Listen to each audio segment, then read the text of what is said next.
देश के आम आदमी की जो जेब बैंकिंग सिस्टम काट रहा है उससे पता लगे ग्राहक को भी और माननीय वित्त मंत्री जी को भी। पहला, मिनिमम बैलेंस पेनल्टी। यदि आप न्यूनतम बैलेंस नहीं रखते हैं तो 100 से 600 रुपए प्रति माह बैंक आपका काट लेता है। इस चार्ज को लगाने के बाद बैंकों ने वित्तीय वर्ष 22-23 में 3500 करोड़ रुपए मिनिमम बैलेंस पेनल्टी के नाम से लोगों से वसूले हैं मैडम।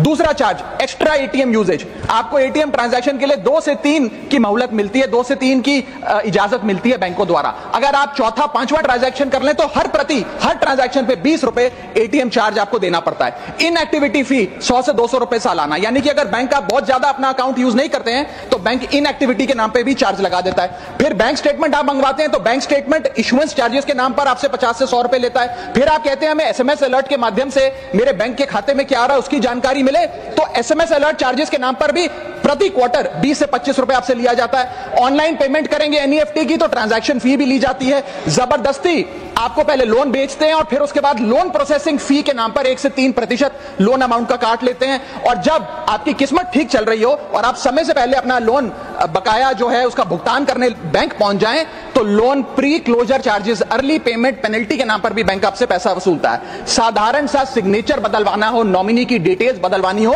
उस चेंज पर भी 200 रुपए प्रति ट्रांजैक्शन के नाम पे बैंक आपसे पैसा वसूलता है। और डिमांड ड्राफ्ट पे ऑर्डर बनाने जाएं तो 100 से 200 रुपए प्रति डिमांड ड्राफ्ट आपसे पैसा वसूलता ही वसूलता है। यानी कि कस्टमर्स की जेब काटी जा रही है और कस्टमर्स को पता भी नहीं लगता कि कितना पैसा बैंक इन नाना प्रकार के चार्जेस के चलते आम आदमी से वसूल रहा है।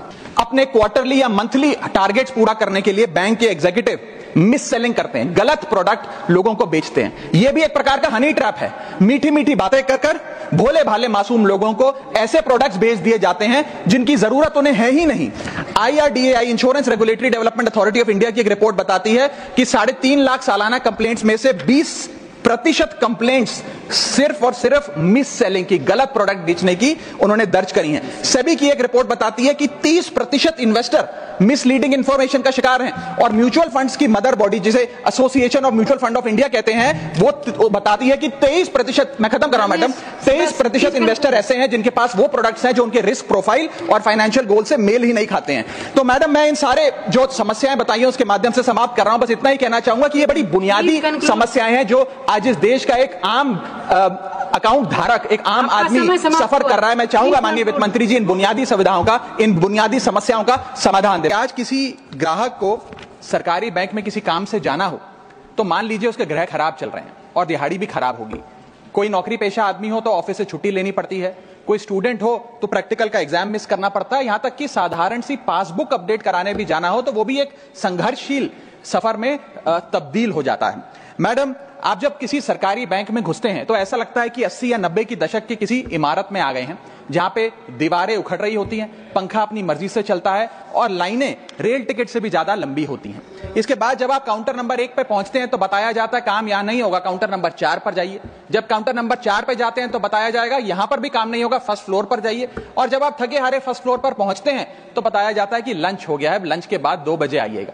2:15 पहुंचते हैं तो बताया जाता है कि लंच एक्सटेंड हो गया, अभी कर्मचारी गुलाब जामुन खा रहे हैं। यह व्यवस्था है कस्टमर सर्विस की एक सरकारी बैंक में। और आज हम जहां चांद पर पहुंच गए, यूपीआई से गोलगप्पे खरीद रहे हैं, लेकिन हमारी सरकारी बैंकिंग व्यवस्था 80-90 के दशक से बाहर नहीं आ पा रही है। अभी आरबीआई के गवर्नर ने हाल ही में एक प्रेस कॉन्फ्रेंस कर वित्तीय वर्ष 23-24 की रिपोर्ट जारी करते हुए कहा कि 95 शेड्यूल्ड कमर्शियल बैंक्स में एक साल में, एक वित्तीय वर्ष में 1 करोड़ से ज्यादा कस्टमर सर्विस से संबंधित कंप्लेंट्स आई हैं। और ये तो वो कंप्लेंट्स हैं जिन लोगों को पता था कंप्लेंट कैसे दर्ज करानी है और उन्होंने दर्ज कराई। न जाने ऐसी कितनी कंप्लेंट्स होंगी जो सिस्टम में कैद ही नहीं हुई।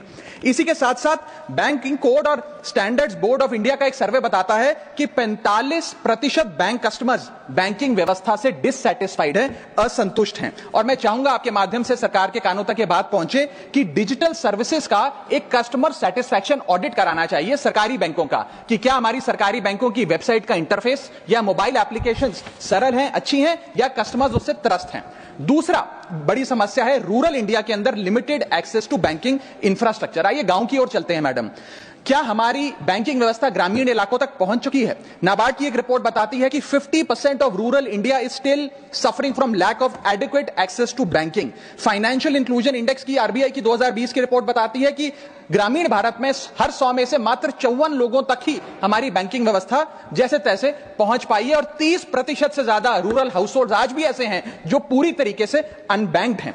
और मैम, बैंकिंग की ग्रामीण इलाकों में अगर बात करें तो बैंकिंग व्यवस्था ने ग्रामीण इलाकों के साथ सौतेला व्यवहार किया है। पहले तो बैंक की ब्रांच गांव के पास नहीं है। जब वो बूढ़ा आदमी भोला भटका बैंक की 5-10 किलोमीटर दूर ब्रांच तक पहुंचता है तो पता लगता है कि बिजली गुल है। बिजली आ जाती है तो पता लगता है सर्वर डाउन हो गया है। सर्वर भी चल जाता है तो पता लगता है आधार सीडिंग में दिक्कत है, फिंगरप्रिंट मिसमैच हो रहा है, या बैंक अकाउंट की मैपिंग ही नहीं हो पा रही है। डॉक्यूमेंटेशन से लेकर कॉम्प्लिकेटेड फॉर्म से लेकर लैंग्वेज के चैलेंजेस तक ग्रामीण इलाकों में लोगों को झेलने पड़ते हैं, और सबसे ज्यादा बैंकिंग फ्रॉड भी गांव के भोले भाले आदमी के साथ होता है। इसी के चलते हमारे गांव का आदमी प्राइवेट निजी साहूकार के पास जाकर लोन लेना बेहतर समझता है, ना कि किसी बैंक के पास जाकर। और जब वे साहूकार के पास जाता है तो ना वहां पेपर वर्क होता है, एक इजियर एक्सेस होता है, फियर ऑफ बैंक और इलिटरेसी नहीं होता। बहुत बार तो मॉर्गेज पे भी कुछ नहीं रखना पड़ता, इसलिए वो साहूकार से ब्याज पे पैसा उठाता है, लेकिन साहूकार उसे मनमानी दाम पर वो ब्याज पर पैसा देता है। 60 से 80% सालाना का इंटरेस्ट रेट चार्ज करता है,